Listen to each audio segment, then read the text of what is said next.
Welcome to the Cory Lee Show, where our focus is on building leaders and transforming culture. My name is Cory Lee, and in each episode, I aspire to ignite something on the inside of you that encourages you to grow yourself and to make an impact on the world around you. Welcome to the Cory Lee Show.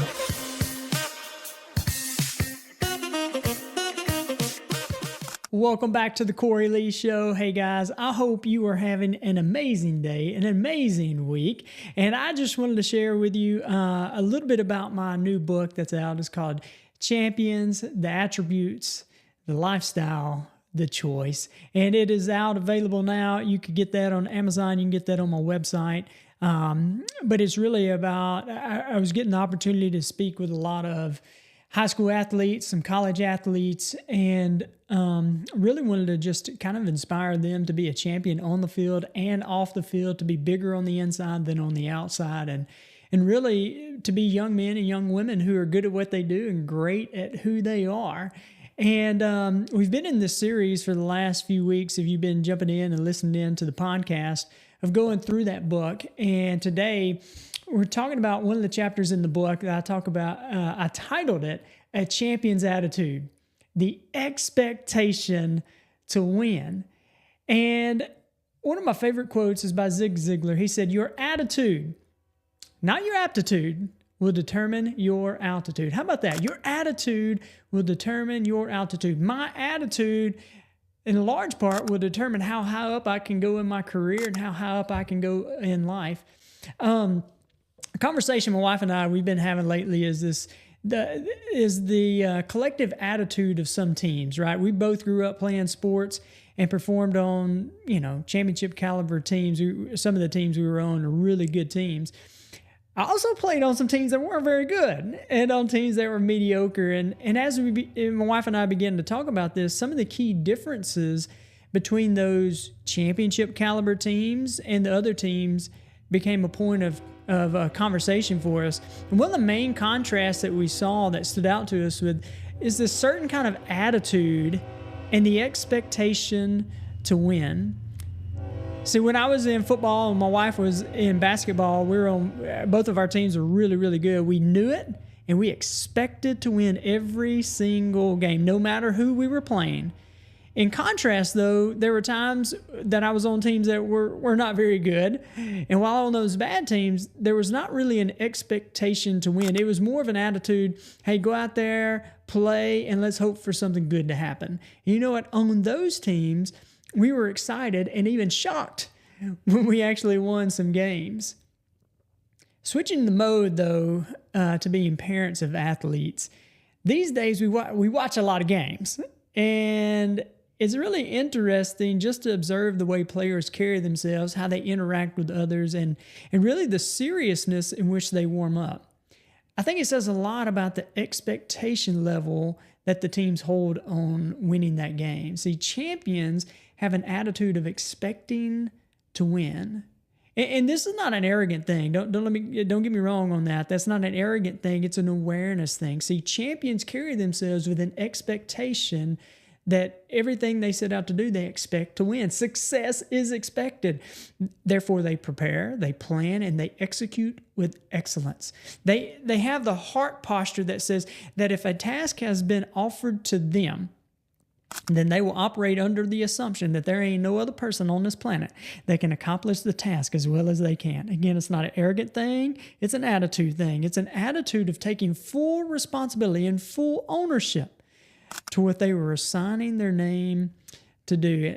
I found this kind of interesting. In 2015, Mississippi State University, they formed a new team through its animal science program called horse judging. How about that? Horse judging. It's a thing. And the coach was a multiple card carrying horse judge and representing some of the most well-known horse associations in the nation. And this dude, he meant business, right? He didn't care that the students who showed up for the team tryouts that first day, that they may have never even done anything in that or even heard of horse judging, for that matter of fact. But he promptly let them know the expectations were high and the demands were daily, and only the dedicated needed to actually apply. In short, excellence was not optional. Now, Horse judging comprises competition between various universities with some programs investing the majority of their participants' first year in the areas of basic training and preparation, sometimes with only second-year participants going on to compete at the national level. But during this first year, Mississippi State University, their team went out to All-American Quarter Horse Congress, the largest horse show in the world. By the end of the competition, they had earned the title of Reserve Grand Champion. A handful of weeks after this victory, the team would go on to place third at the American Quarter Horse Association World Championship show, finishing only 6 points behind the Reserve World Champion. And I find that interesting. One, I want to throw that in there because that's a unique story, but it also goes in to show that attitude is the difference maker when it comes when times get tough. See, everyone has a good attitude when things are going well, but things don't go well always or forever, right? Eventually, some difficult moment's going to come up, difficulties arise, and then we are faced with adversity. Adversity, though, it's not always a bad thing. It's not always bad news in of itself. Rather, it's the circumstance that reveals what lies beneath the surface. See, it shows us how deep that taproot of our commitment to a good attitude really runs. I wrote a book a couple of years ago, maybe it was last year.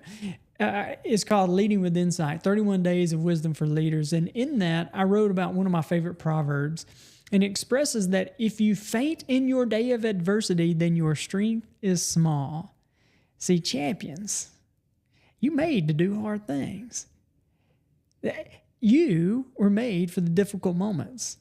A champion does not shy away or cower in the corner from difficult moments. They rise to the challenge. See, when adversity strikes, many like to ask, why me? Why me? Oh, why me? But see, the champion, they ask, why not me? If not me, then who? Look, there will be no change unless someone makes a change. So why not you? You were made to do the big things. It's for the big and impactful things that you were made. You were made for such a time as this.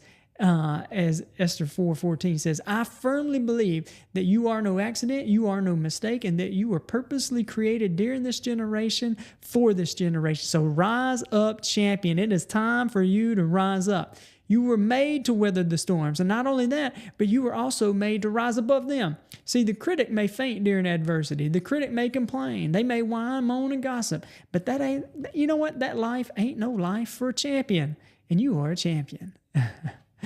I was reading the Bible the other day in Numbers 11, when I noticed something very interesting about the beginning of the chapter. So leading up to this verse of the chapter, the children of Israel, they had been in Egypt 430 years, and they had served as slaves to the Egyptians for much of that time. And by the finger of God, they had escaped Egypt and were making their way through the wilderness, and they were headed to the land that had been promised to their ancestors. And while making their way through the wilderness to get to the promise, they faced some difficulties, all right? And that's where we find the verse that I'm about to read to you. This is Numbers 11:1. It says, now the people became like those who complain and whine about their hardships. How about that, right? I mean, you can go on and read the rest of the story to see what happens for yourself. But aside from all the other details of the account, it is a very interesting statement about how they were responding to the adversity around them. See, they were not responding as victors, as a chosen people for an appointed purpose. Instead, they had joined the critics and the underdogs. See, they lowered their sense of identity as well as the quality of their response to the life that they were supposed to be living. I just want to share with you a couple ways that the critic and the underdog respond to adversity. Number one, they like to whine and complain, okay? This is where we focus more on the problem instead of the progress. We focus more on the challenges rather than the opportunities. We focus more on what's going wrong than what is going right. We focus our energy on the negative, and where our focus goes, our energy flows. If I look for all the problems, I'll find it. But the opposite is also true. If I look for the solutions, then I'll find them. See, anyone can call out the problems or the challenges of culture in society. I mean, that takes zero talent. It takes zero skill. It takes zero wisdom. Champions are solutionaries. They see the problems just like everyone else, but here's the difference. Once they see the problem, they're also seeking for possible solutions. I think, too, they act with presumption. My friend Scott King, he calls this one the lie of comfort. See, the lie is the situation of when we wrongly think that we should never have to deal with problems or overcome challenges or face adversity. And those walking along the road of presumption, they like to think that life should be a life of ease, comfort, and convenience. The false premise is that life should be easy, and that if it's not, we should not work hard or pursue the dream. In fact, we could just complain about it. And most often, to established group of fellow pity partiers, that's what they do. Every single thing worthwhile, it is uphill, my friend, and it's typically uphill all the way. Pressure is what creates diamonds. Fire is what refines the gold and the silver. And muscles are built and strengthened by being placed under stress. See, I want us to be disgusted with laziness. I want us to despise indifference. I want us to hate apathy. There's got to be something stirring within you that says, I know that I was made to do something great. I know that I was knit together on purpose and meant to make a mark on this generation. I want you to wake up that inner man. Wake up that inner woman. You were made for such a time as this. The attitude of indifference, apathy, and laziness is not a part of the makeup or the mode of a champion. Champions take responsibility for their attitude. See, our attitude is 100% within our control, period. I cannot control what other people say to me, what they do to me, or they think about me, but I have 100% control over my response and my reaction. Hey guys, I hope you are enjoying this episode of the Cory Lee Show. Y'all, I am on a mission to build leaders and to transform culture. So if you're looking for a speaker who speaks directly to the heart, a mentor to come alongside you and your team, or if you're in a position where you're looking for a personal coach who embraces where you are and also believes in who you could become, then I would be honored to walk this path with you. Simply reach out to me on my email at Cory@CoryLeeLeadership.com. Look, let's make your vision a reality. Contact me and together we'll navigate the path from aspiration to achievement. Your transformation, it starts now. Viktor Frankl, he wrote a book called Man's Search for Meaning. And he has this very famous quote in there. It's a very powerful quote. He said, between stimulus and response, there is a space. And it's in that space where our power to choose, it's in that space that our response lies. And that's where our growth and freedom is. And see, that's a very powerful statement, especially when you know his background. Viktor Frankl, he was a Jewish psychiatrist, and he spent some time at Auschwitz. And he tells a story in there about how they would load him up on the train. They take him away from everybody that he knows, takes him away from his friends and family, puts him on the train. He gets to Auschwitz. They take away all of his possessions, take away his watch and his wallet, right? They take away his clothes, strip him naked right there in front of everybody, taking away his dignity and pride. And then they would give him some new clothes, and on these new clothes, it would have a number on it. And that number was now his identifier. No longer could he be called Victor. If you were to address him, you had to call him by the number. And it's in this scenario that he says something very profound. So he's like, you know, every freedom can be taken away from someone. You can take away the freedom to be around friends and family. You can take away someone's dignity and their pride and their possessions. But there's one freedom that it cannot be taken away. It can only be given. And he said, everything can be taken from a man, but one thing, the last of human freedoms, to choose one's attitude in any given set of circumstance, to choose one's own way. That is pretty powerful. See, freedom can be taken from a man, and so can his family, his possessions, his identity. But there's one thing that cannot be taken, that's your attitude. So no matter how you look at it, I think Victor, his use of the word freedom is an interesting word choice. It refers to the reality that there is this space between someone saying or doing something to us and our reaction, right? Like he says, between stimulus and response. Think about that. Stimulus. Somebody does something to me, says something about me, whatever, something happens to me. And then there's this window of time between that and my response. And he says, it's in that window where our truest freedom lies. When our kids are older, or younger, I'm sorry, our oldest son, he came to me one day, and y'all, he was mad. Well, ooh, he was so mad. I don't know if you've ever experienced somebody when they're so mad that bottom lip starts to quiver, you know. He had that bottom lip just to quivering, and tears are coming down his face, and he was so mad. And I said, well, Colton, man, what's wrong, man? And he said, oh, just Brady made me so mad, right? Brady made me so mad. And the thing is that Brady was like his 3-year-old brother at that time. And I asked him, he was like, well, what happened? And Brady had said something that made him mad. And I said, Colton, if somebody else can make you mad, if somebody else can make you sad, or if somebody else can make you glad, then you've been had. See, if somebody else can make you sad, mad, or glad, you've been had, because what you've done is you have empowered someone else to have complete control over you.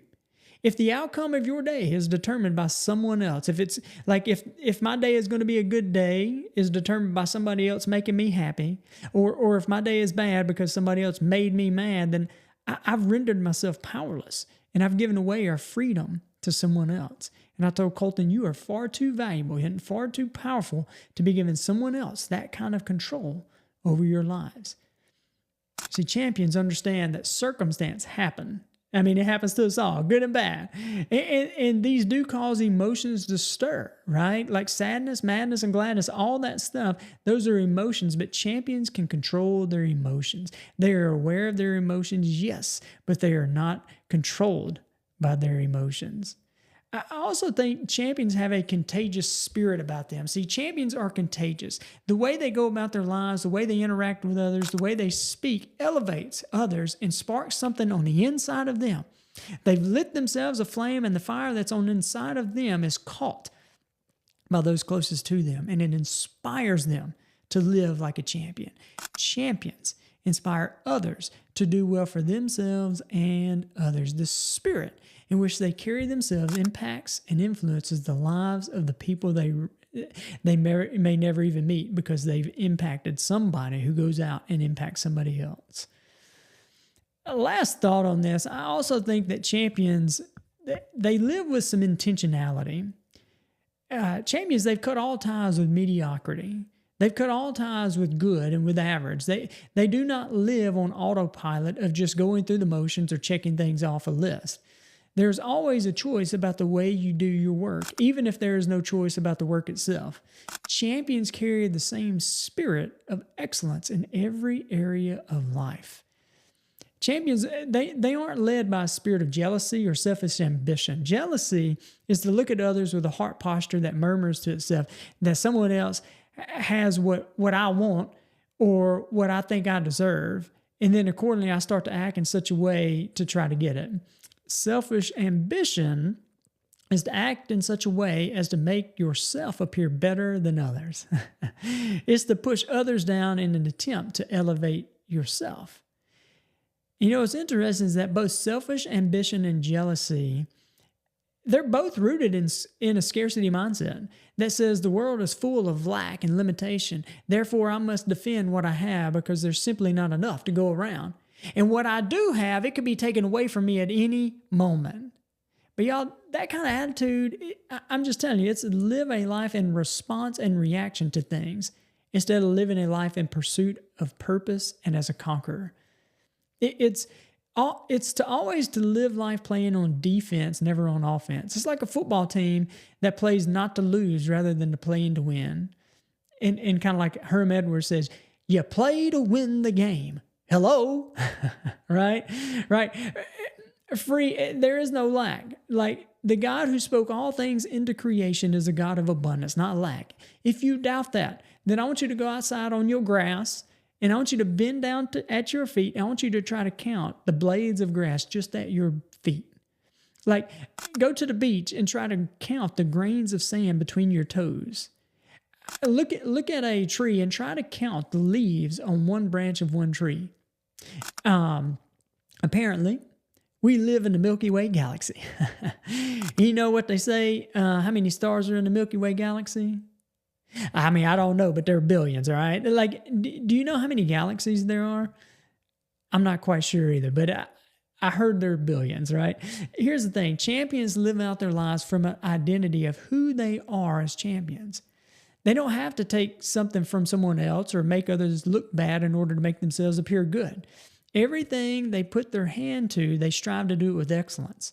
They do not do this with the intent to try to prove anything or for the sake of appearance, but simply because of who they are. See, if you have to make others look bad to make yourself look good, then you're not a champion.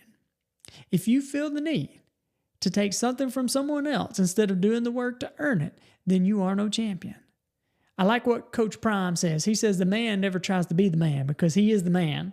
The dude that tries to be the dude, he validates that he's not the dude because you can't try to be who you already are. Ooh, see, that's good. I like that. That's the result of an attitude of a champion. There's an attitude and an expectation that champions carry themselves with. They play to win the game. They do not go through life hoping someday to make it to the end. They live their lives with purpose and with the intent to impact the world around them. They have no desire. They ain't got no desire to live life in such a way as to safely arrive at death. They are not among those who died at 30 but were not buried until 75, right? Instead, their life was lived until the last possible moment of opportunity. Here's my last word of encouragement for you. When the record book of your life is complete, let it show the wins and the losses, but hey, don't let it show that you did not try. Guys, I hope today has added value to you. I hope it has sparked something on the inside of you. I hope it has encouraged you, and if it has, hey, I'd love to hear about it. I'd love to hear your comments. I would also love if you could help me get the message out. Feel free to share it with a friend or family member. Make sure you like and subscribe so you can stay up to date with any of the latest episodes of the Cory Lee Show. And if you're interested in a physical copy of the book, you can go to Amazon. You can also go to my website, CoryLeeLeadership.com/champion, and you can order that there. And would love for you to have that. So, hey, hope you guys have a great day and God bless. 3, 2, 1. Okay. Thanks for joining me today. I hope I have added value to you. And if you have found value in this episode, let me know. Drop a comment and make sure you share with a friend or family member. See you next episode.